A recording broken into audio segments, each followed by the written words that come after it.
Dragon Ball, j'ai dit là, je ne fais que regarder Dragon Ball, je ne sais pas pourquoi. Ces temps-ci là, je ne fais que le regarder, les épisodes, et franchement ce truc-là, après dit tout ce qu'on veut, hein. Toriyama et son équipe, parce que oui, il était pas seul, il a vraiment, c'est vraiment intemporel, ça a tellement posé les bases de tout ce qu'on va voir après. Tout ce qu'on va voir dans la narration, dans l'exécution, dans l'écriture des personnages, dans les codes de trucs. C'est vraiment les gars. Et c'est là où je me dis vraiment les Japonais, s'ils ont bien un truc qu'ils ont réussi, c'est ça. Hein, dans l'animation, ils ont réussi vraiment à conquérir le monde. Grâce à l'animation japonaise, hein. Parce que même les Américains maintenant, pour qui les Américains fassent de l'animation qui truc, il faut qu'ils piquent des codes de manga, quoi, parce que c'est eux c'est eux les boss, hein, c'est eux les boss, l'animation c'est plus c'est plus les États-Unis.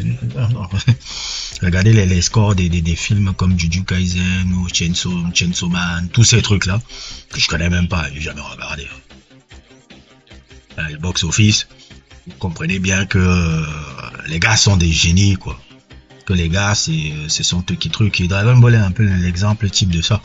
Dragon Ball a remplacé dans la mémoire collective des gens les trucs un peu comme, je sais pas, un peu. Vous voyez un peu ce que Mickey a représenté un peu pour Disney pendant de longues années. Bah, Dragon Ball a remplacé ça, quoi. Dragon Ball a remplacé ça, quoi. Donc voilà un peu comment les choses commencent à changer, à évoluer. Le truc est là, comme je vous dis, j'avais prévu de faire un arc, de parler un peu de l'arc qui a vraiment, pour moi, changé le shonen à tout jamais, le shonen Neketsu à tout jamais.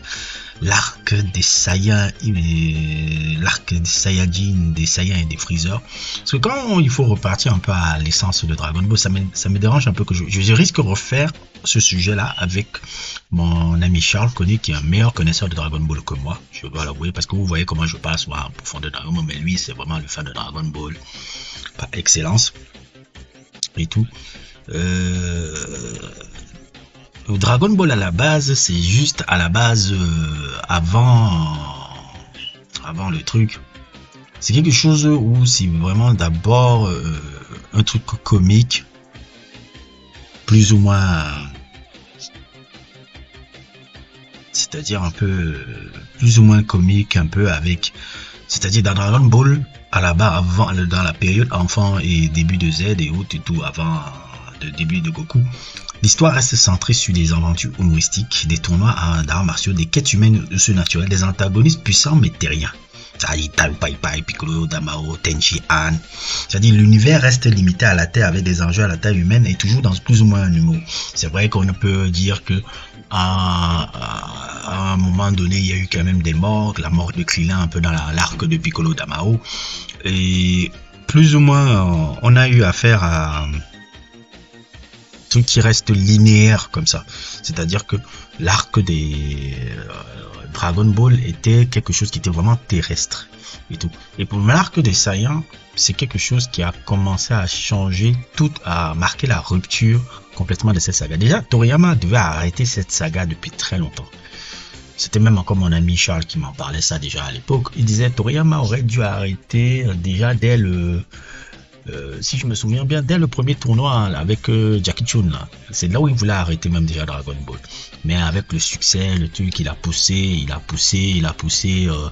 tous les trucs, il voulait arrêter même encore après le deuxième tournoi et tout. Après Piccolo Damao, il voulait arrêter. Puis, il voulait même arrêter encore après le truc avec Satan Petit Cœur, le truc là où il a commencé à changer le ton un peu, qui a lancé déjà le ton de Z un peu plus ou moins. Et il a continuer justement le deuxième arc un peu Dragon Ball Z, la partie Z un peu, même si ça s'appelle toujours Dragon Ball, hein, mais c'est dans l'anime qu'ils mettent le Z un peu là et tout. C'est venu avec cet arc-là, l'arc des Saiyans, l'arc qui change complètement, l'univers explose littéralement. C'est-à-dire que là, il y a la révélation des planètes, des races, des empires, il y a une apparition de hiérarchie, de puissance galactique, il y a des destructions du monde entier, il y a des guerres interstellaires. Bref, c'est le moment où Dragon Ball devient un space opéra martial. Et clairement, on voit à partir de ce moment que l'influence vogue à partir de Star Wars. Star Wars qui est un space opéra et autres. Star Wars a une énorme influence à partir excusez-moi. À partir de ce moment, la saga devient Star Wars, puisque ça commence à se dérouler dans l'espace, ça commence à devenir un récit galactique. Comme on commence à découvrir beaucoup de choses, et même pas la rupture qui était sur la portée de l'histoire. Maintenant, il y a une rupture même dans la nature des personnages. Juste pas le personnage principal qui est Goku, qui est réinventé. Avant, Goku c'était perçu dans Dragon Ball comme un néo naïf. Terrien, un artiste martial pur, prodige un peu terrien simple puis issu des arts martiaux. Et après la révélation identitaire, Goku devient un alien. Il appartient à une race génocidaire. Il aurait dû détruire la Terre. Son caractère d'où devient un accident de petite enfance. Cela ouvre une dimension tragique un peu, que Goku n'est pas seulement un héros, il lutte contre sa nature qui nie. Et c'est là où c'est super intéressant un peu. C'est super intéressant parce que ça parle déjà, c'est pour ça que j'aime beaucoup tout le thème un peu de l'arc des Saiyans d'abord. Ça parle de la question de l'identité. Qu'est-ce qui constitue ton identité? Où tu viens, ou la culture qui t'a fait autour. Et ça, c'est tout le débat avec le personnage qui va réapparaître maintenant dans la saga, le personnage de Vegeta. Et Vegeta, c'est un peu ce que Goku aurait dû être. Vous savez un peu, moi quand je regardais un peu ça, quand j'étais petit, je ne voyais pas encore tous ces thèmes-là. Je n'avais pas encore conscience des thèmes et tout.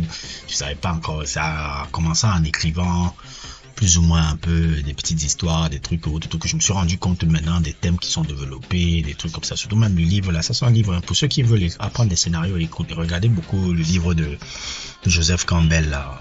J'ai oublié encore comment ça s'appelle encore.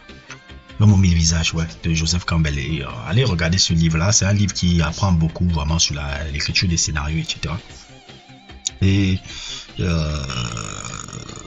ce thème de l'identité, c'est vraiment ce qui porte tout autour de la saga des Saiyans tout d'abord, parce que tout tourne autour de qu'est-ce qui fait de ton identité? Ton identité, est-ce que c'est ton sang, c'est-à-dire d'où tu viens, ou ton identité c'est la culture qui t'a fait, c'est-à-dire les gens autour de toi qui t'ont élevé, auquel tu as grandi et autres et tout le personnage de Goku devient un porte-parole un peu de ça et tout. Et c'est pour ça que je trouve que pour arriver un peu loin là-dedans, le combat Goku et Vegeta, c'est l'un des combats les plus marquants de l'histoire du shonen, parce que c'est pas juste dans le fight, la chorégraphie et tout ce que je l'ai dit, que je l'avais déjà sorti même plus ou moins ce sujet-là, vous le voyez apparaître sur votre écran, hégémonie sociale, c'est-à-dire c'est une lutte vraiment d'hégémonie sociale sur l'identité. Moi, le Saiyan, moi Vegeta, je suis un Saiyan pur qui représente un peu les siens pour dominer les autres, là où Goku est un Saiyan déraciné qui a été élevé dans la culture terrienne et dont il nie ses racines un peu Saiyan et autres et tout. Et tout ce combat, toute cette saga tourne autour de ça. Dès l'arrivée de Raditz déjà, qui le questionne sur pourquoi il a coupé sa queue. Je ne comprends pas un mot de ce que tu racontes. Oh, mais... Kakarot, ta queue... Oui, quoi? Qu'est-il arrivé à ta queue?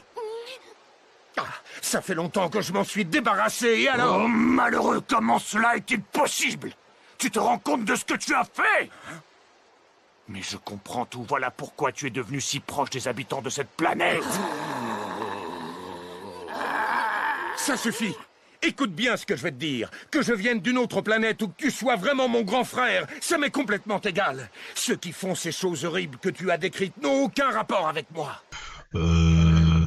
La naissance de son enfant qui est aussi une sorte de... Il est un mix race, puisqu'il est né d'un parent saïen et d'une mère terrienne.